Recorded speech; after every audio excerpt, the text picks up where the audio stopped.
Bienvenue dans son tout nouveau rendez-vous du point marché hebdomadaire avec Carmignac. J'ai le plaisir de recevoir aujourd'hui William Charon, qui est spécialiste produit au sein de la société Carmignac. Bonjour William. Bonjour Imen, bonjour à tous.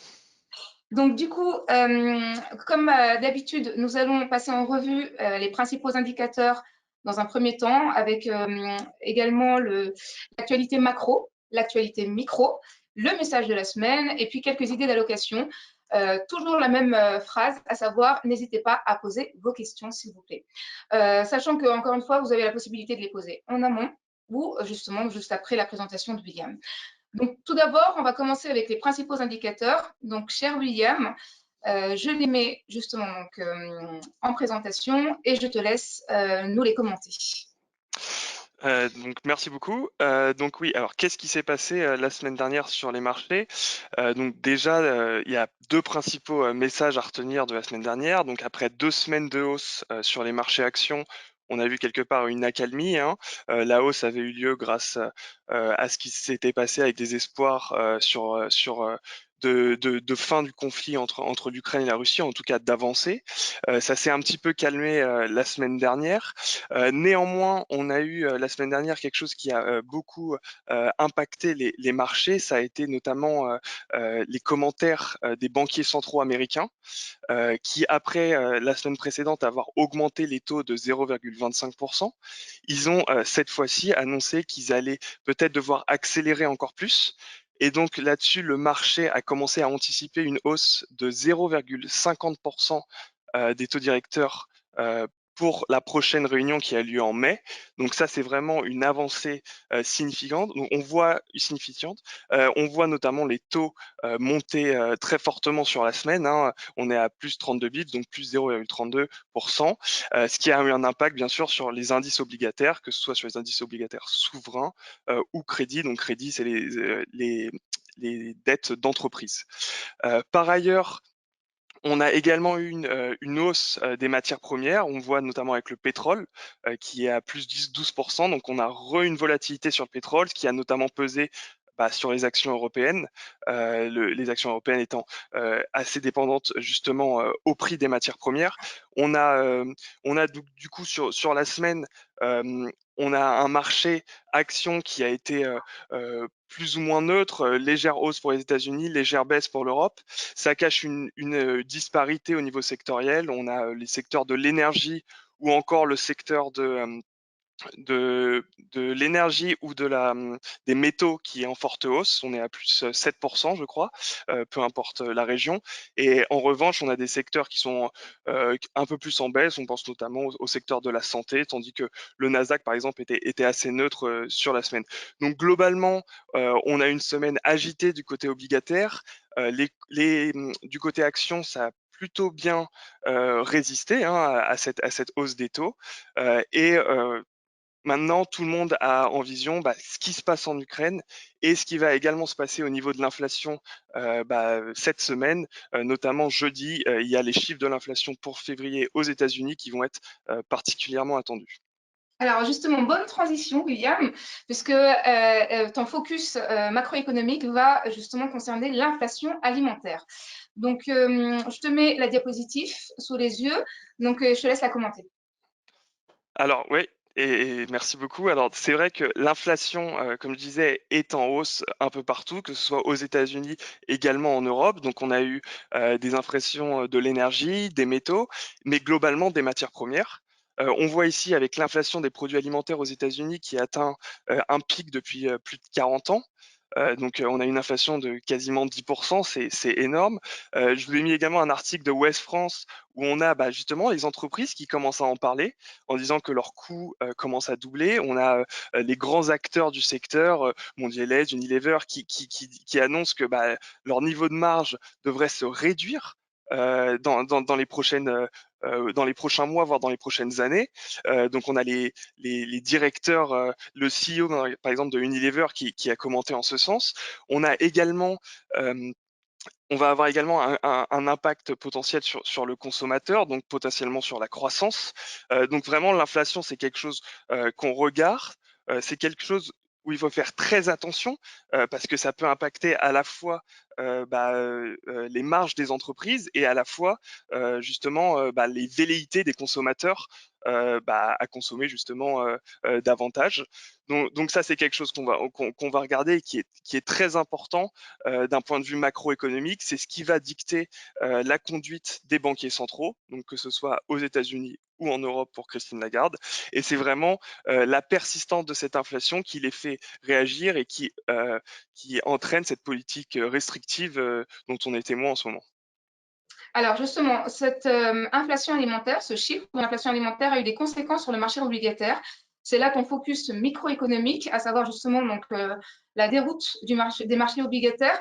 Là aussi, donc on a 2 slides justement que tu nous as envoyés pour commentaires. Je te laisse éventuellement la parole. Ouais, alors très bien. Alors déjà, c'est exactement ça. Sur le marché obligataire, on se retrouve avec un marché obligataire qui est en baisse. On a eu des articles la semaine dernière sur la plupart de la presse spécialisée sur justement, c'était la plus grosse baisse des marchés obligataires quelque part de l'histoire. Donc, en tout cas, depuis qu'on a des données suffisantes pour les calculer. C'est quelque chose de très important. Les indices obligataires mondiaux ont réellement baissé. Et je pense que avant de rentrer là-dedans et des raisons qui expliquent cela, je pense que c'est bien déjà d'expliquer pourquoi les indices obligataires baissent et qu'est-ce qui explique cela. Donc là, je vais faire une très légère parenthèse sur la sensibilité. Et qu'est-ce que la sensibilité? Donc, dans les indices des obligations d'État ou des entreprises, on a ce qu'on appelle la sensibilité au taux d'intérêt. Donc, c'est un indicateur qu'on regarde, nous, beaucoup en tant que gérant actif, mais auquel certains investisseurs peuvent être exposés sans même le savoir, notamment des gérants un peu plus benchmarkés qui suivent des indices. Et donc, l'indice, par exemple, là, des obligations d'État en euros, on a une sensibilité qui est passée de 4,5 à 8,5. Qu'est-ce que ça veut dire globalement, hein, pour faire très très simple la sensibilité? Ça signifie que si les taux d'intérêt ils augmentent de 1%, le prix des obligations, donc qui va dans le sens inverse, va lui, par exemple dans les années 2000, va lui baisser de 4,5%. Donc pour une sensibilité de 4,5, si ça monte de 1%, ça baisse de 4,5%. Néanmoins, dans les années 2000, on avait des rendements des obligations. Donc si les taux montaient de 1%, on avait une baisse des prix de 4,5%, mais on avait un rendement de 4,9%. Donc on avait une performance qui était toujours positive pour nos indices obligataires. Aujourd'hui, on se retrouve dans une période complètement différente. On a justement une sensibilité qui est à 8,5, c'est-à-dire qu'une hausse des taux de 1%, comme ce qu'on est en train de vivre actuellement, ça entraîne une baisse de ces indices obligataires de 8,5%. Et là, on n'a même plus de rendement pour compenser cette perte. Les rendements ont été à des niveaux négatifs pour ce qui est des obligations d'État européens, ils viennent de repasser en positif. Mais justement, le fait qu'on ait ce risque de sensibilité présent dans des portefeuilles, c'est un risque qui peut être très dangereux, notamment pour justement des investisseurs qui sont un petit peu benchmarkés et qui n'ont pas une gestion active de ce risque de sensibilité. Qu'est-ce qui explique la hausse de ce risque, de cette hausse de la sensibilité? Globalement, c'est le résultat de la politique des banquiers centraux qui était très accommodante ces dernières années, ce qui a fait que les entreprises et les gouvernements elles avaient des coûts de financement qui étaient peu élevés. Et donc, en émettant des nouvelles obligations, elles les émettaient à plus longue échéance. Donc, ça augmentait la sensibilité. La sensibilité, voilà, bon, c'est un calcul mathématique, on ne va pas rentrer dedans, mais en fait, plus l'échéance est longue, plus ça va être sensible au taux d'intérêt. Et donc, on voit sur la slide suivante que les marchés, aussi bien américains que européens, ils ont enregistré la plus forte baisse de leur histoire. Donc ça s'explique par la remontée des taux récentes, par l'inflation qui devient persistante, également par un peu moins de pessimisme vis-à-vis de la guerre en Ukraine, parce que justement, il y avait une partie du marché qui pouvait également se poser la question, qu'est-ce qui se passait si on rentrait dans un conflit international où tout le monde était dedans, où les politiques monétaires auraient pu être complètement changées, passer en mode des politiques monétaires de guerre, en état de guerre, donc beaucoup plus accommodantes. Et là, ce surplus de pessimisme, d'optimisme de ce côté-là a aussi soutenu la hausse des taux et donc la baisse des obligations à travers le monde. Alors justement, donc du coup, en conséquence de cette toile de fond macroéconomique et microéconomique, ton message de la semaine, c'est?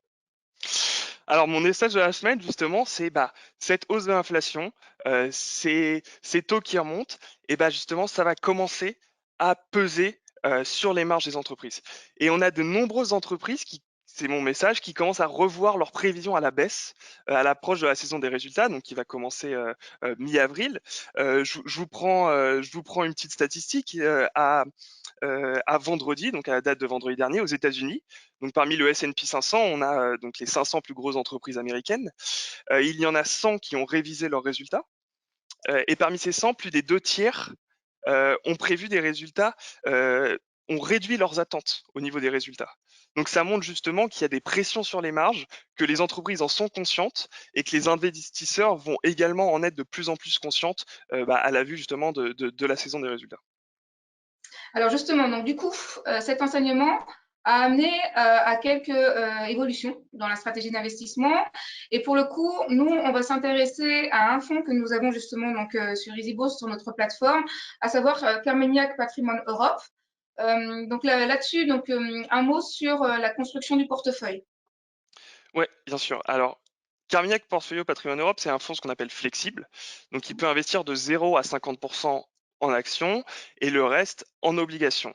C'est un fonds qui permet justement de participer à des phases de hausse, notamment sur les marchés risqués, donc actions, potentiellement aussi sur le crédit, la dette d'entreprise, mais également à pouvoir, dans certains moments, atténuer des phases de baisse sur les marchés, comme on a pu le voir par exemple depuis le début de l'année où on a tous les marchés qui sont en phase baissière, que ce soit les marchés actions, les marchés obligataires, donc ce qu'on expliquait, souverains, les obligataires, les obligations d'entreprise. Et donc dans ces phases-là, il faut une large palette d'outils. Donc qu'est-ce qu'on a fait au sein du portefeuille de Carmignac Portfolio Patrimoine Europe? Eh ben, on va gérer activement notre exposition nette aux actions. Donc là, actuellement, elle est assez faible. Elle est aux alentours à vendredi dernier, elle était aux alentours de 10%, justement pour gérer ce risque action, ce risque sur les marges que l'on voit. On a notamment augmenté notre allocation au secteur de la santé. Nous avons voilà, renforcé des titres principaux dans le portefeuille. Je pense à Roche, à Novo Nordisk, qui sont des titres qui font partie de nos 10 plus grandes positions au sein de notre poche action. Mais on a également, et comme je vous en parlais, sur la sensibilité, on a une sensibilité négative, ce qui nous permet justement de profiter de cette période de baisse, de hausse des taux et donc de baisse du prix des obligations. Et on a également une forte part de liquidité qui nous permet justement de gérer cette volatilité et cette baisse du marché obligataire. On a également fait la semaine dernière rajouter des positions petit à petit sur la dette d'entreprise à mesure où on voit ce qu'on appelle les spreads, donc l'écart de taux s'agrandir parce que justement on trouve des opportunités de plus en plus importantes. Néanmoins, on garde toujours nos protections sur le crédit parce qu'on se dit que justement cet écart, ce spread pourrait s'agrandir dans le futur. Donc on rajoute des titres au cas par cas, tout en gardant nos protections. Donc ça, c'est ce qu'on a fait au sein du portefeuille. Et en fait, ce que je voulais montrer là-dedans, c'est ce qui est important actuellement, c'est qu'il faut être flexible. Donc si on va sur la slide suivante, on se rend compte sur la slide suivante que actuellement, comme j'expliquais, on est sur une situation où les marchés obligataires et les marchés actions sont en baisse. Et c'est en fait un changement de paradigme quelque part, enfin, où ça peut amener à un changement de paradigme, c'est-à-dire que ça fait près de 20 ans où on a une corrélation qu'on appelle négative entre les marchés actions et les marchés obligataires. Globalement, ça voulait dire que quand les marchés actions baissaient, les marchés obligataires remontaient. Le prix des obligations remontait et inversement. Et donc, qu'est-ce que ça faisait? Ça faisait une diversification pour les investisseurs qui était naturelle. Les marchés obligataires et les marchés actions baissent en même temps en ce moment, donc on a une corrélation qu'on appelle positive. Et donc, dans ce moment-là, eh ben, cette diversification que la plupart des investisseurs avaient avec de l'action et de l'obligation, eh ben, elle ne marche plus. Et donc, c'est là qu'un portefeuille comme Carmignac Portfolio Patrimoine Europe est vraiment important, c'est-à-dire que nous, on a la flexibilité de pouvoir gérer justement ce risque de baisse sur les actions et cette baisse sur les obligations et à pouvoir atténuer la baisse globale des marchés. On l'a vu, par exemple, on le voit sur cette slide, l'exposition nette aux actions a été fortement réduite dans le portefeuille. On est à plus de 10%. L'année dernière, pendant la hausse des actions européennes, on était entre 40 et 45% en moyenne. Donc on a participé à la hausse et maintenant on est dans une phase où on préfère euh, être plus prudent, plus défensif, parce qu'on pense que justement l'inflation et ce que font les banques centrales peut avoir une vraie influence sur le cours des actions dans les prochaines semaines. D'accord. Du coup, est-ce que tu voulais ajouter quelque chose par rapport à cette slide? Non, je pense que après on a raconté sur la sensibilité peut-être voilà c'est exactement la même chose, c'est ce qu'on racontait. On est actif sur notre gestion de la sensibilité. Là on peut voir la sensibilité du fonds par rapport au taux allemand à 10 ans et on voit que dans des périodes où justement les taux remontent, on essaie d'avoir une sensibilité négative et inversement quand les taux peuvent être amenés à baisser, on essaie d'avoir une sensibilité positive pour justement gérer ce risque de sensibilité auxquels certains investisseurs sont exposés sans même parfois le savoir. Alors, quelques questions justement donc macroéconomiques et microéconomiques de la part de nos clients. On va essayer de faire rapidement. Donc, simplement un rappel sur la disponibilité de ce fonds Patrimoine Europe, justement, donc Carmignac Patrimoine Europe sur notre site internet. Vous allez directement justement donc soit en indiquant le libellé ou en indiquant le code ISIN que vous voyez là sur la plateforme, dans le moteur de recherche principal, et vous obtenez justement donc cette fiche valeur qui vous permet d'accéder directement donc au fond. Donc concernant les questions, une première question concernant l'inflation et la hausse des taux des banques centrales. William, la première, c'est est-ce que justement l'équipe de Carmignac en fait s'attendait à un tel niveau d'inflation ou est-ce que c'est véritablement une surprise à la fois bien entendu pour le marché et pour vous-même également? Donc ça, c'est la première question concernant l'inflation. Alors c'est une bonne question. C'est quelque chose que nous on regarde depuis très longtemps. À vrai dire depuis 2021 déjà. On avait une vision au sein notamment de de nos fonds, de nos GAN patrimoine. On avait une vraie vision que l'inflation était plus persistante que ce que pouvaient en dire les banquiers centraux. Et ça s'est avéré vrai. Notre chef économiste calculait ce qu'on appelle une inflation supercore, donc en excluant tout ce qui était effet de base dû au Covid. Et on voyait bien qu'il y avait une hausse qui était vraiment continue de ce côté-là. Donc c'est quelque chose que nous on regardait.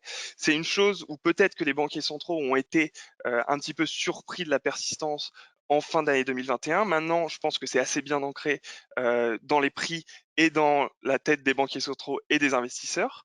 On atteint peut-être même ce qu'on peut appeler le point le plus haut de la politique restrictive, en tout cas dans ce qui est ce qu'on appelle pricé, donc ce qui est euh, dans les prix dans les marchés. Donc, les marchés s'attendent à ce que la Fed remonte ses taux à plus de 3%. Donc, on en est encore loin. Les marchés ont vraiment une vision très restrictive de ce qui va se passer. Mais bien sûr qu'on va dépendre de cette inflation. On va dépendre également de la situation géopolitique qui a bien sûr le fait d'avoir pris des sanctions contre la Russie a des conséquences bien évidemment sur le prix de l'énergie, des matières premières qui vont justement rajouter un petit peu d'huile sur le feu à cette inflation qui était déjà persistante. Alors justement, on est où en fait dans le scénario central de Carmignac sur les taux directeurs de la Réserve fédérale américaine et de la Banque centrale européenne? Quelle est aujourd'hui l'anticipation de l'équipe? Alors, l'anticipation de l'équipe, elle est plutôt en ligne avec le marché. On D'accord. s'attend effectivement à ce que, à la prochaine réunion, les taux augmentent de 0,50%. On l'anticipait avant même les commentaires qu'a eu Jérôme Powell et d'autres membres de la Fed la semaine dernière. C'était déjà ce qu'on attendait. On s'attendait également à un aplatissement de la courbe des taux. Donc, c'est des positions qu'on avait dans le portefeuille qui ont justement permis notamment à notre portefeuille obligataire de bien se comporter. Là, je repense à Carmignac Portfolio Patrimoine Europe. La contribution des obligations depuis le début de l'année, elle est positive. C'est D'accord. justement qu'on avait cette vision-là. Et donc, on est plutôt en ligne avec le marché pour le moment. Mais voilà, il faut vraiment, va falloir analyser au cas par cas les chiffres de l'inflation. Et c'est pour ça que je disais, jeudi, le chiffre de l'inflation américaine pour le mois de février va être particulièrement scruté. Scruté, d'accord. Deux autres questions, William. La première concerne justement cette anticipation. En fait, est-ce que pour autant, Aujourd'hui, l'année 2022 s'inscrit comme une année où on va plutôt limiter la baisse, donc les drawdowns, ce qu'on appelle en fait en jargon, plutôt qu'une année justement de surperformance. Est-ce qu'on est plutôt justement aujourd'hui inscrit dans cette logique compte tenu de la baisse à la fois donc, du marché obligataire et également peut-être éventuellement de la baisse à venir du marché action? Bah, en tout cas, pour ce début d'année, c'est le cas. Pour ce début d'année, il fallait avoir des stratégies pour atténuer la baisse. On a malheureusement chez Carmignac pas de boule de cristal, donc je ne pourrais pas vous dire si dans 6 mois ce sera encore le cas. Une année c'est long, il reste encore 9 mois, on n'est qu'à la fin du premier trimestre. Néanmoins, oui, il va y avoir bien évidemment des risques baissiers sur les marchés. Les marchés actions, ils ont connu un an et demi post-Covid assez exceptionnel. Il y a forcément un rattrapage, une réévaluation pardon, au niveau des marges, au niveau des prix. Donc tout cela, bah, justement, nous, on observe cela attentivement. Euh, mais néanmoins, ça ne nous empêche pas, comme je le racontais sur le crédit, par exemple, dans le portefeuille, ça ne nous empêche pas de rajouter au cas par cas des titres qui, nous, on le pense, ont été assez, ou en tout cas ont assez souffert et où les niveaux de prix redeviennent très intéressants. Donc, on garde notre protection à court terme qu'on pourra lever avec un portefeuille qui, lui, en fait, on construit notre performance petit à petit dans cette baisse. Donc ça, c'est ce qui, enfin, c'est l'avantage des fonds flexibles, c'est qu'ils permettent de justement gérer cette phase de baisse tout en construisant bah, justement les moteurs de performance futures pour les fonds. Et ça sera le mot de la fin, justement, donc la flexibilité à privilégier dans son choix d'allocation concernant les fonds et notamment, par exemple, Carmignac Patrimoine Europe. C'est Exactement. entendu, William. Je pense que ça sera tout pour aujourd'hui, chers participants. Merci énormément d'avoir suivi ce nouveau point marché. Merci, William, pour ton éclairage. Et puis, nous vous retrouvons avec grand plaisir, donc même jour, même heure, la semaine prochaine. Merci énormément. Merci à tous. Au revoir.